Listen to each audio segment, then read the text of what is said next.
I want you to imagine something for a second. Imagine you're sitting in a room, right? And you're looking at this massive graph projected up on the wall. Okay, I'm picturing it. Yeah, but this isn't like a chart of corporate profits or stock market trends or anything like that. It's a chart tracking the sheer raw progress of an entire nation. Right, the human element. Exactly. You are tracking the health, the wealth, the education, and, well, the literal lifespans of millions of people. Hmm. And for 20 solid years, from 1990 all the way up to 2009, you watch this line climbing. Mm-hmm. It's just this steady, undeniable upward trajectory. It's basically the visual definition of hope, you know? Yeah. Millions of tiny daily victories, like a child learning to read, a mother surviving childbirth, a farmer saving a little extra money. It's all captured in the statistical climb. Yeah, it's a powerful image. But then you move your finger over to the year 2010, and the line doesn't just dip. It doesn't just, like, plateau. It completely violently collapses. It just drops off a cliff. Yeah. Literally. In a single calendar year, 15 to 20 years of agonizingly hard-won human progress are just wiped off the map. Yeah. Which, you know, it forces us to ask this really profound, almost unsettling question to kick off our deep dive today. Can a single catastrophic disaster truly set a country's development back by 20 entire years? It's a staggering visual and, well, it really gets to the absolute core of what we're unpacking today. Because when we think about the concept of human development, we tend to have this inherent bias. What do you mean by bias? Like, we think of development as this impenetrable fortress, right? Built brick by brick over generations. Oh, sure. Like once you have a road, you always have a road. Exactly. We assume that once a society achieves, say, a certain level of literacy or a certain average life expectancy, the progress is just locked in permanently. Right. But the 33 years of continuous data we are analyzing today, looking at Haiti from 1990 to 2023, it reveals a much darker reality. It shows us that under certain structural conditions, that fortress of human progress isn't made of stone at all. It's fragile. It is incredibly fragile. Okay, let's unpack this. Because we need to understand how a collapse like that actually happens, mechanically speaking. And we aren't just looking at the tragedy of 2010 today, right? We have this massive data set comparing Haiti's trajectory against the rest of the world all the way up to 2023. Right, it's a comprehensive look. And the mystery here, the thing that is just so hard to wrap your head around, is that over the past few decades, the world has watched continuous, heavily publicized influxes of international aid flowing into Haiti. Billions of dollars. Billions. Thousands of NGOs. Countless global development summits. And yet, the structural indicators, specifically things like gender equality, wealth distribution, educational retention, they remain stubbornly fixed at the very bottom of the global charts. Yeah, despite all that intervention. Right. So before we can understand why that engine is completely stalled today, we have to look at the historical baseline. We have to look at the Human Development Index, the HDI, and track that initial climb. So, for you listening, if you've heard the term HDI but aren't quite sure how it's calculated, it is essentially the United Nations' ultimate scorecard for human well-being. It's the big one. It is. Before the HDI was created, economists mostly just looked at a country's GDP, like how much money did the country make. But money doesn't always translate to a good life for the average person, right? Yeah, a country can be rich on paper, but the people are struggling. Exactly. So the HDI measures average achievement in 3 basic dimensions: a long and healthy life, access to knowledge, and a decent standard of living. Yeah. It combines life expectancy, years of schooling, and gross national income into one single number between 0 and 1. And when we look at Haiti's scorecard starting back in 1990, the country was genuinely doing the work. Like, from 1990 to 2009, their HDI steadily rose. The specific numbers tell a story of incredible resilience, really. In 1990, Haiti's HDI was 0.461. By 2009, it had climbed to 0.534. So a slow but steady climb. Yeah. Now, in the grand scheme of global development, 0.534 is still categorized as low human development, but the vector is what matters here. It was in a clear, undeniable upward channel. Right. Despite incredible political instability during those 2 decades, despite huge historical and economic headwinds, the core metrics of human life were inching forward. But then we hit that 2010 red flag, the earthquake. And the numbers, they don't just reflect physical damage to buildings, they reflect a total demographic rupture. I know the HDI plummeted, but what did that actually look like in the data? Well, the index dropped from 0.534 to 0.452.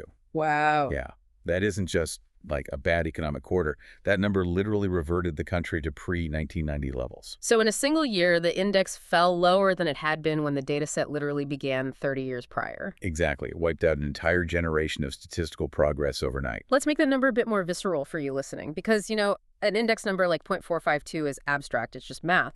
But the life expectancy data embedded inside that crash is not abstract at all. Not at all. In 2009, life expectancy at birth in Haiti was 61.7 years. People were living long enough to see their grandchildren grow up. What happened to that specific metric in 2010? It horrifically crashed to 45.6 years. I mean, a drop of 16 years in average life expectancy across an entire national population. Right. In a 12-month period, that is just... It is difficult to overstate the trauma encoded in that statistic. That 16-year drop represents the sudden, violent loss of elders who hold community knowledge, of parents who provide household stability, and of the core working-age population that actually drives the local economy. But hold on, let me play devil's advocate for a second. You're saying the entire country reverted to a 1980s development level in one single year? But disasters happen all over the world, right? Sure they do. Japan has massive earthquakes, Chile has massive earthquakes, and, they experience devastating, tragic losses of life, but their human development indexes don't revert to pre-1990 levels. Right. The life expectancy of Japan didn't drop by 16 years after Fukushima. So why was this drop in Haiti so absolute, and why has the recovery been so uniquely paralyzed? That is the crucial distinction here. And it comes down to a concept in developmental economics known as asymmetric external shocks. Asymmetric external shocks. Okay, break that down. So when a high-income or even a robust middle-income nation faces a natural disaster, the shock primarily damages physical infrastructure. Buildings fall, roads crack, power grids fail. Right, the tangible stuff. But the social infrastructure remains largely intact. Meaning, like, the invisible systems that hold a society together survive the earthquake. Exactly. The state emergency funds mobilize, global supply chains reroute efficiently. And crucially, at the household level, citizens have savings to fall back on, and insurance payouts trigger. Okay, I see. So the shock is symmetric. The recovery mechanisms match the scale of the physical damage. Okay, so in a developed country, a disaster is kind of like your car breaking down on the highway. It's terrifying, it's expensive, and it completely derails your week, but you have a safety net. Right. You have auto insurance, you have a credit card to rent a replacement vehicle, you have AAA to tow you to a mechanic. You are back on the road eventually. That's a perfect analogy, actually. But in a low-income nation facing severe structural inequality, that same disaster is asymmetric. You don't just lose your car. The entire highway system vanishes. Oh, wow. Yeah, the only mechanic in town just went bankrupt, and your credit cards are suddenly frozen. You are physically and economically stranded. So the shock is way bigger than the ability to absorb it. Exactly. An asymmetric shock doesn't just damage the physical infrastructure, it shatters the already fragile social safety net. In an economy where the vast majority of people work informally, meaning no contracts, no state benefits, there are no insurance payouts. Right. There are no robust state emergency funds to step in and pay salaries while businesses rebuild. So the recovery cycle isn't just delayed, it becomes agonizingly long. Because you're starting from less than zero. Right, because you aren't just rebuilding a collapsed hospital. You are trying to rebuild the entire localized, informal economy that allowed people to afford the bus fare to travel to that hospital in the first place. And the tragedy of being economically stranded like that is that the climb back up is utterly exhausting, which kind of brings us to where we are today, because the data shows that by 2023, life expectancy in Haiti actually has rebounded. It has, yeah. It is back up to 64.9 years. But here is the brutal reality of global development. The rest of the world didn't stop and wait for Haiti to catch up. No, development is a moving target. Exactly. The global average life expectancy in 2023 is 73.4 years. So even after recovering from the crash and surpassing their 2009 baseline, Haiti is still lagging the global average by 8.5 years. A full decade of life, essentially. Yeah, nearly a decade of life separates a child born in Haiti from the global average. This means we need to take a freeze frame of the present day. Where does Haiti actually sit on the global coordinate system right now in 2023? If we look at the 2023 snapshot, the contrasts are stark. We established that the global average HDI is 0.756. Haiti sits at 0.554. Okay. So in the official terminology of the United Nations Development Program, Haiti is categorized in the medium-low human development tier. And the global rankings really hammer home how punishing this environment is.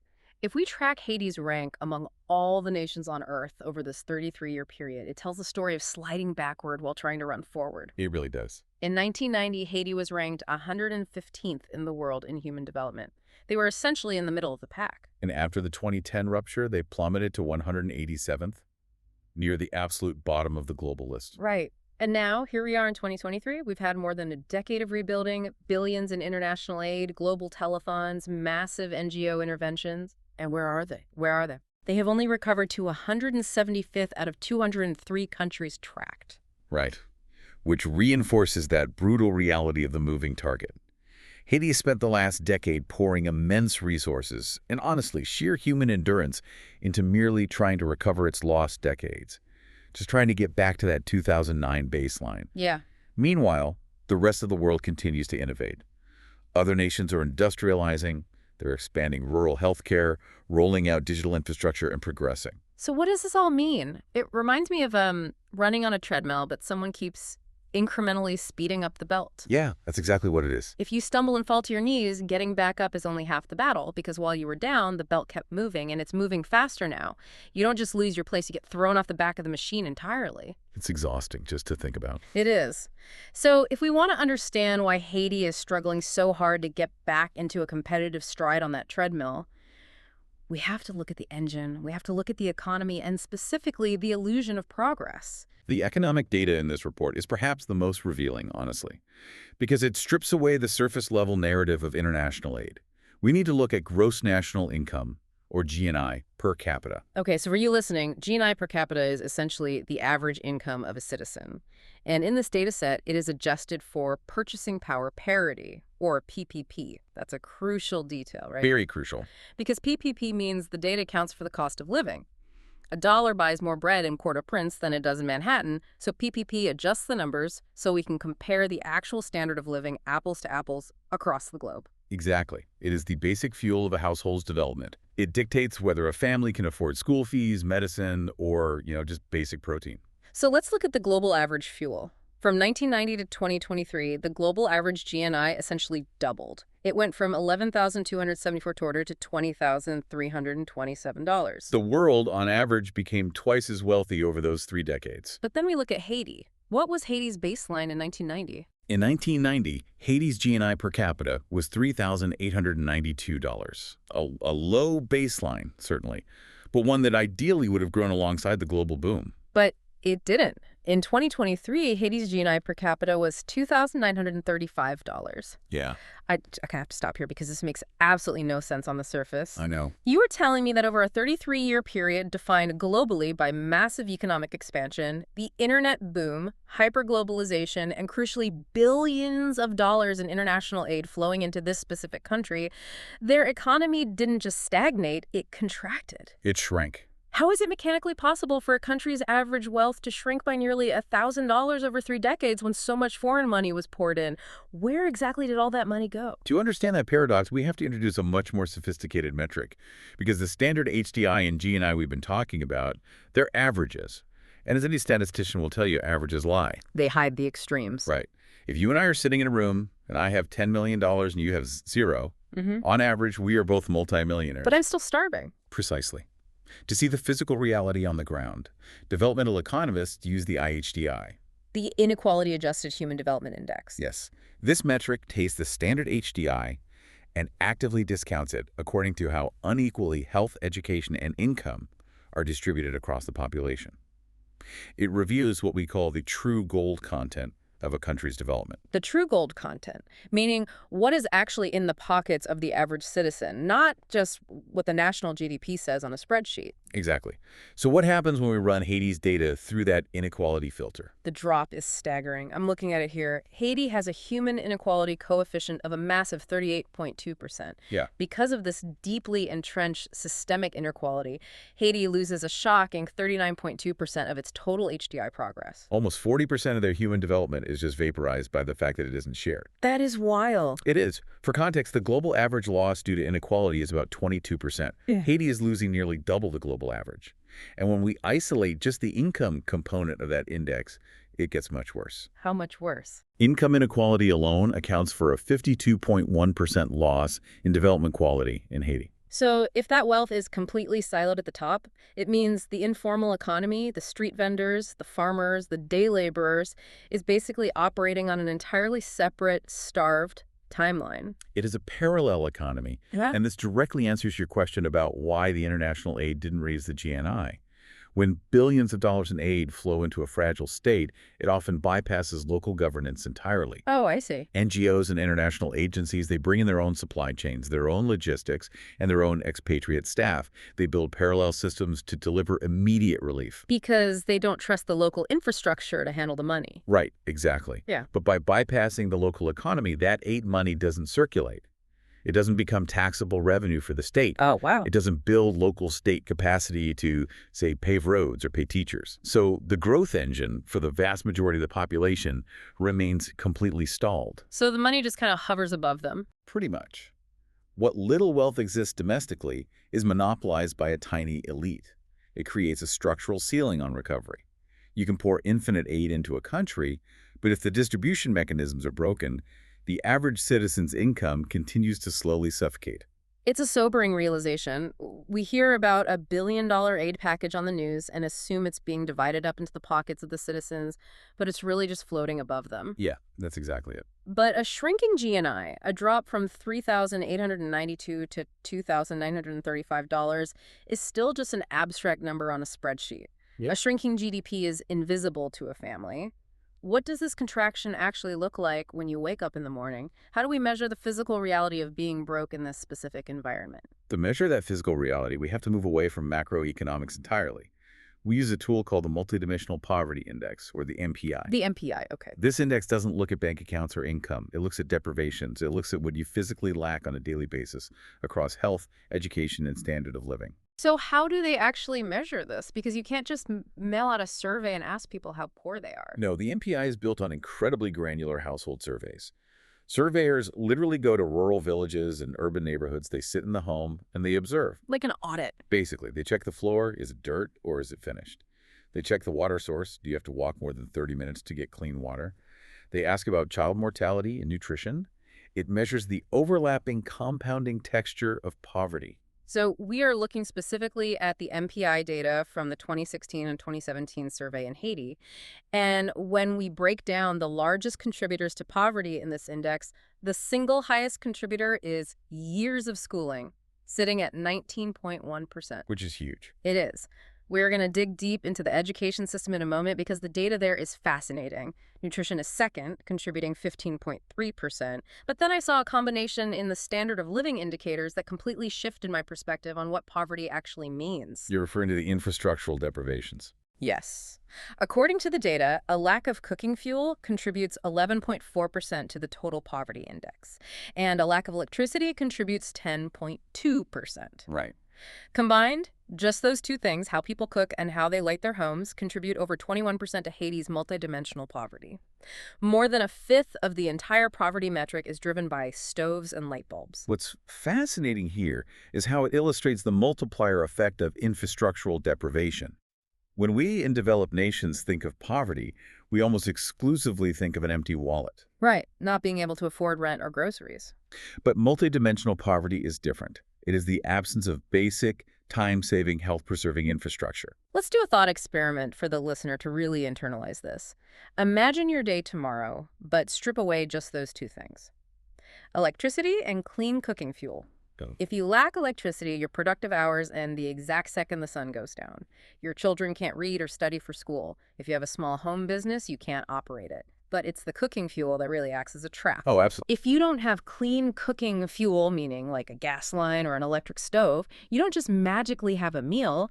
You are relying on wood, charcoal, or animal dung. Which means the act of cooking is no longer a 30-minute chore. It Mm. is an all-day logistical operation. Right. You have to source the fuel. You, or more likely your wife or your children, have to spend hours foraging for wood. Then you spend hours cooking over an open fire, often in a poorly ventilated, enclosed space. Breathing in smoke. Exactly. You are breathing in highly toxic smoke every single day. You are literally spending your most precious resources, your time and your health, just to reach the baseline of a single hot meal. It is a compounding trap. The lack of infrastructure enforces what we call the poverty of time. The poverty of time, that's a great way to put it. You don't have the time to pursue a formal income or learn a trade because you're spending 4 hours a day foraging for fuel. You don't have the health to work consistently because you are suffering from chronic respiratory issues caused by indoor smoke inhalation. And your children aren't in school because their labor is required to gather the wood and fetch the water. The poverty of time enforces the poverty of income. Which perfectly transitions us to the most critical pathway out of that trap. Education. If children are staying home to gather fuel, they aren't in school. And since years of schooling was the single largest contributor to multidimensional poverty at 19.1%, we need to look very closely at the education data. We do. Because the global community has spent millions building schools in Haiti. Are those schools empty? Are the kids just not going? This brings us to a phenomenon in the data that we can call the education mirage. And it is a classic example of why you can never just look at one isolated statistic to understand a country's reality. You have to look at the expectation versus the outcome. Let's pull up the 2023 education figures. I'm looking at a metric called the expected years of schooling, or EYS. Right. This measures how many years of schooling a child of school entrance age can expect to receive, assuming the current prevailing patterns of enrollment stay exactly the same. Haiti's EYS is 10.9 years. Now, compare that to the global average for context. The global average is 13.0 years. So 10.9 versus 13.0. On the surface, if I just read that headline, I'd think, okay, Haiti isn't terribly far behind. It sounds pretty good. Yeah, it looks like children have a reasonable expectation of getting nearly 11 years of education. That's almost finishing high school. But here's where it gets really interesting. Because expectation is just a measure of initial access. It is not a measure of reality. Exactly. We slide over to the next column in the spreadsheet. Mean years of schooling, or MYS. This isn't a projection. This is the actual, realized average number of years of education received by people ages 25 and older. It's what actually happened to them. Right. The global average for MYS is roughly 8.8 years. Haiti's mean years of schooling is an abysmal 5.4 years. 5.4 years. That is essentially dropping out in the 5th grade. There is a massive mismatch here. The gap between the expectation of 10.9 years and the grim reality of 5.4 years is a statistical chasm. Why is there a 5.5-year difference between what a child is expected to get and what they actually end up with? This is the mirage. The expected years of schooling metric tells us that the initial access is indeed there. Children in Haiti are getting the opportunity to enroll in primary school. So they are starting school. Yes, the physical buildings might exist, the international NGOs might run a successful enrollment drive, and the kids show up on day one. But the depth of the education system is completely missing. So what happens between enrollment on day one and adulthood? Why are they losing over 5 years of education? It is a massive retention crisis, driven almost entirely by the multidimensional poverty we just discussed. A child enrolls in school, but a year later, the family's GNI shrinks further, and they desperately need that child to work in the informal economy to survive. Or to gather that cooking fuel. Right. Or the child is needed to gather fuel. Or the school fees, because many schools require uniforms, books, and informal fees, become simply too high for the parents to bear. And what about the quality of the schools themselves? Like, are they actually learning when they're there? That is the other half of the retention crisis. Yeah. The quality of the education may be so poor due to underpaid or entirely unpaid teachers, crumbling facilities, and lack of electricity that parents eventually pull their children out. Oh, I see. They make a brutal economic calculation. The long-term return on their child sitting in a dark, underfunded classroom is lower than the immediate return of having that child work in the agricultural field. It's a profound failure of international aid strategy, isn't it? Like, the international community loves to fund the building of a new school. It makes for fantastic photo op. It really does. You cut the ribbon, take the picture, and the expected years of schooling metric ticks up. But funding the long-term systemic depth required to keep a child in that school for 12 years. That's the hard part. Yeah. Funding the teachers' salaries month after month, stabilizing the family's economic situation so they don't need child labor, providing consistent electricity to the building. That is invisible, unglamorous work. And the data shows us it is simply not happening. The system is providing a building, but it is not providing an education. Okay, so if the average adult in Haiti only has 5.4 years of schooling, who is dropping out first? Who is suffering the most from this lack of social infrastructure? Because history tells us that when resources are desperately scarce, they are almost never divided equally. They are not. And this brings us to perhaps the most alarming and structurally damaging data in the entire report. We have to look at the gender inequality metrics. We touched on the Gender Inequality Index, the GII, earlier, noting that Haiti ranks 165th globally. It's an environment of extreme inequality. But I want to look at how that inequality acts as an invisible shackle on the entire society's development. Let's look at the labor market, specifically the labor force participation rates. The LFPR, yes. This is a critical metric. It measures who is actually engaging in the economy, who is working. Right, and there is a real paradox in this data that I need you to untangle for me. When we look at Haiti's labor market, we see what economists call the scissors gap in economic contribution. Yeah. Male labor participation is 65.6%. Female labor participation is 50.1%.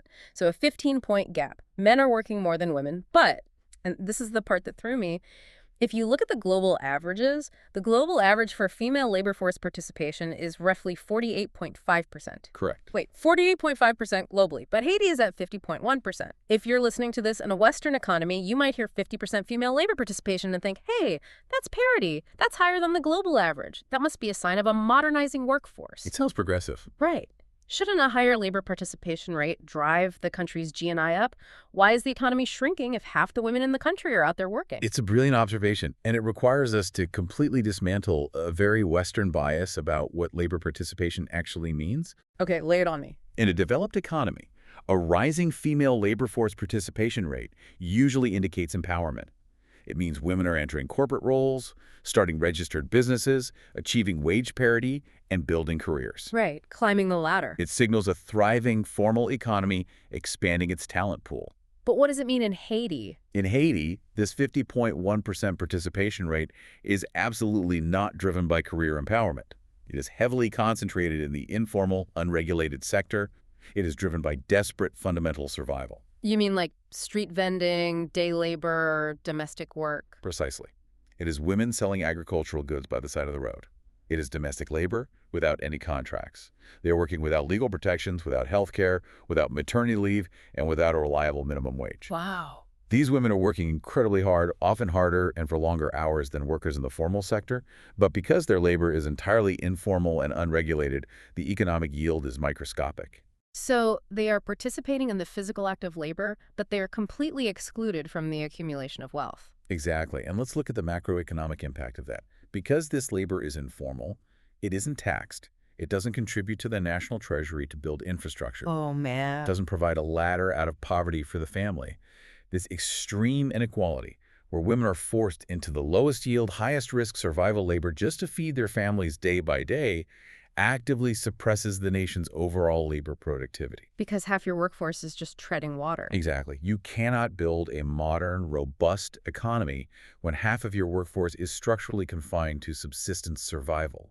It shatters social cohesion, and it completely neutralizes any economic momentum. It's not a sign of progress, it's a symptom of desperation.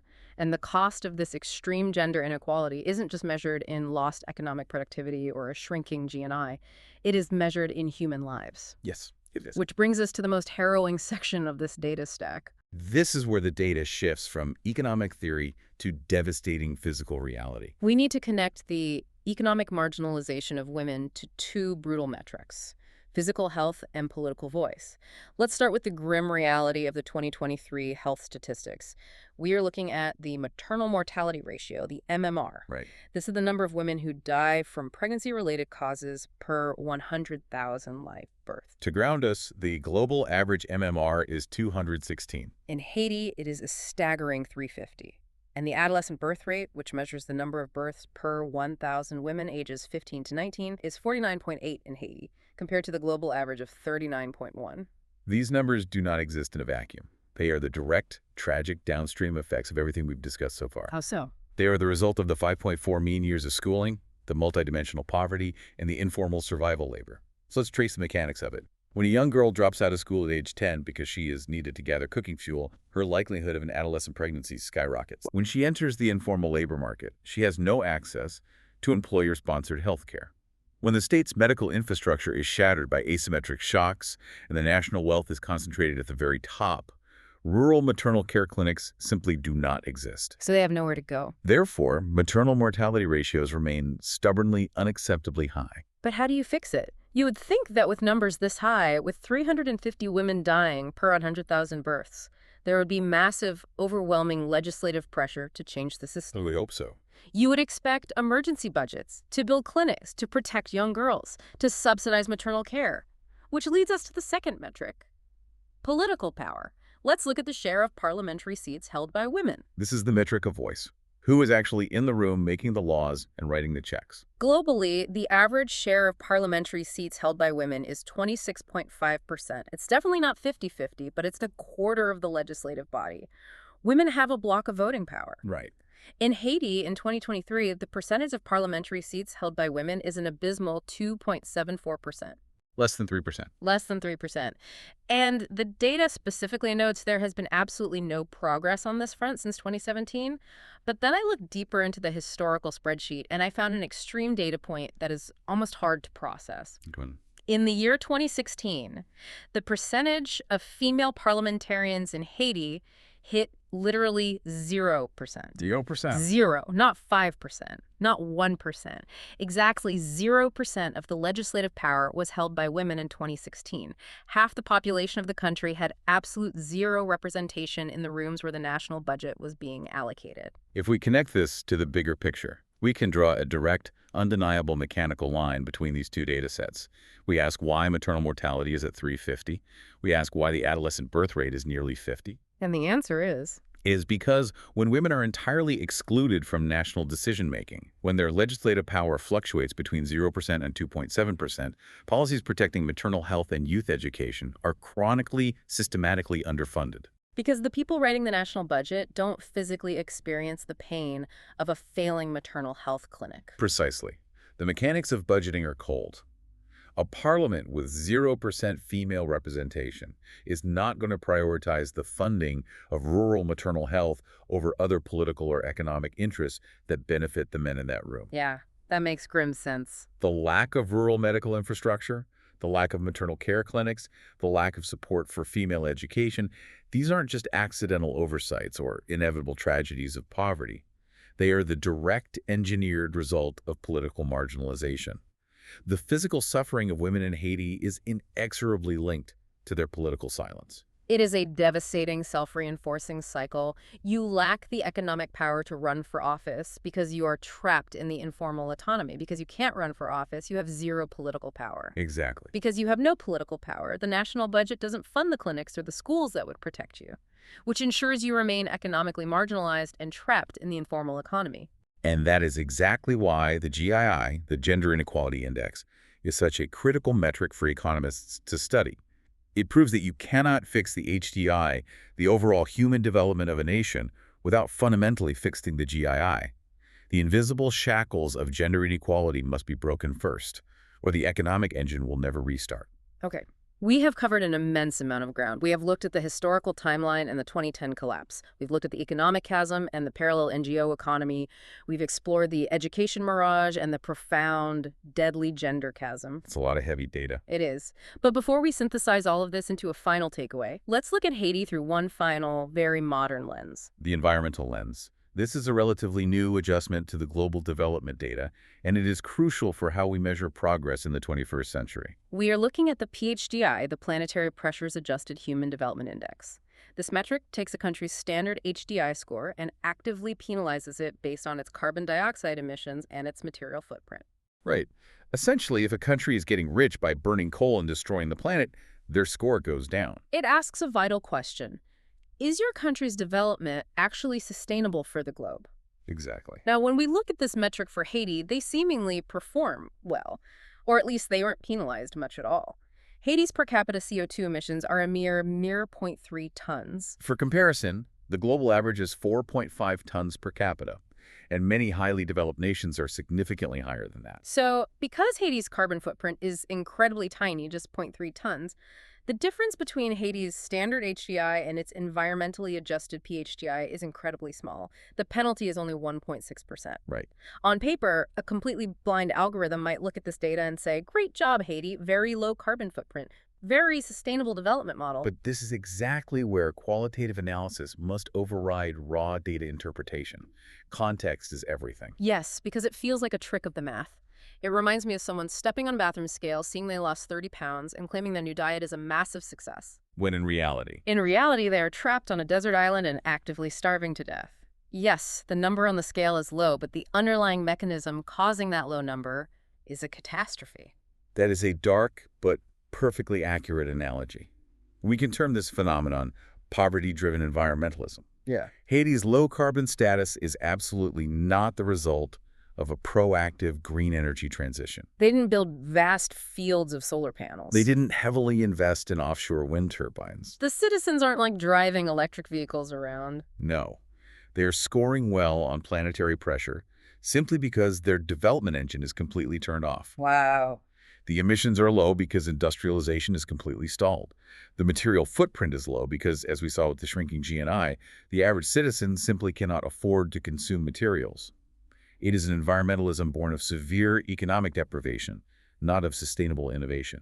It's a tragic paradox. They are the least responsible for global planetary pressures, emitting practically nothing compared to the West. But as an island nation with shattered physical infrastructure, they are among the most vulnerable to the extreme weather events caused by those exact pressures. Absolutely. When a hurricane hits the region fueled by global warming, it acts as yet another asymmetric shock that kicks them further down the ladder. Exactly. They reap none of the developmental benefits of global industrialization, but they are forced to bear the full, devastating brunt of the climate consequences. Okay, we need to take a deep breath and synthesize this. We have traversed an immense amount of data, from the 2010 rupture to the 0% female parliamentary representation to the illusion of low carbon emissions. It's a complex web. Let's pull all these threads together.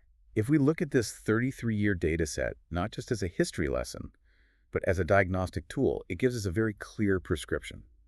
If Haiti is going to move from fragile stagnation to true sustainable recovery, 3 systemic foundational changes must occur. Let's lay them out. Number 1. 1. We must fix the education debt fault line. The international community and local governance must pivot completely away from the superficial metric of expected years of schooling. Stop celebrating enrollment without retention. Exactly. It is no longer enough to simply build a structure, cut a ribbon, and call it access. The focus must be entirely on retention and educational quality. We have to move from providing a school to go to providing good schooling that a family can afford to let their child attend. Which means looking at the household economy, too. Yes. That means paying teachers, providing electricity, and stabilizing household incomes so children aren't forced into labor. That means average of 5.4 years has to be pushed upward, or the future workforce will simply never be able to compete in a globalized economy. Quality over empty access. Agreed. Number 2. 2. Break the gender shackles. The data is unequivocal on this. A society cannot mathematically or socially progress if half its population is systemically sidelined into informal survival labor and completely excluded from national governance. Right. Female political participation must break past that 2.7% barrier. Without women physically sitting in the legislative rooms where the budgets are drawn up, maternal mortality and adolescent birth rates will never receive the structural, long-term funding required to solve them. It's not just a moral imperative for equality, it's a mechanical, mathematical necessity for economic growth. And number 3. 3. Build social resilience. We saw exactly what happened in 2010. The safety net didn't exist, so the recovery was paralyzed. A medical, economic, and social framework must be built that can withstand asymmetric external shocks. How do you do that? Well, that means actively formalizing the economy so workers have legal protections and insurance. It means reducing that staggering 38.2% inequality coefficient. It means building state capacity so that when the next natural disaster inevitably strikes, it damages physical buildings, not entire generations of human progress. It is a monumental generational task. But seeing the exact pain points illuminated in the data provides a map at least. We know where the engine is failing. We do. But this entire analysis raises one final, very important question. And it's as a lingering thought I want the listener to really mull over as we conclude. Okay. We started this deep dive by asking if a single catastrophic disaster can set a country back 20 years. The data shows us, definitively, that under the conditions of severe structural inequality, it absolutely can. But here is the provocation. Go ahead. We know that billions of dollars in international aid have flowed into this region over the last few decades. We know the global community has intervened time and time again. Right. And yet, after all that money, after all those summits, indicators like female political representation sit at 2.7%, and the gross national income per capita is actually lower today than it was in 1990. Yeah, which is just crazy to think about. So we have to ask, are the global systems measuring the wrong metrics of success, or are we fundamentally funding the wrong solutions? True progress, as we've seen today, isn't just about pouring money in until the HDI numbers revert to a historical baseline. It's deeper than that. It is about the fundamental reconstruction of equity. If the international aid doesn't rebuild the power dynamics, if it just bypasses the local economy and ignores the informal labor market, it is just painting over rot. That is a heavy but absolutely vital perspective. It forces us to ask not just how much are we giving, but what exactly are we building? Are we building lasting structural equity, or are we just temporarily subsidizing a broken, unequal system? Exactly. Thank you for taking this journey with us today. To you listening, keep asking the hard questions. Keep looking past the averages, because as we learned with the inequality adjustments, averages lie. They certainly do. Keep questioning the numbers behind the headlines, because the true mechanics of how the world works are always hiding in the margins. Until next time, remember, you can't just measure the height of the ladder. You have to make sure the rungs are actually built to hold your weight.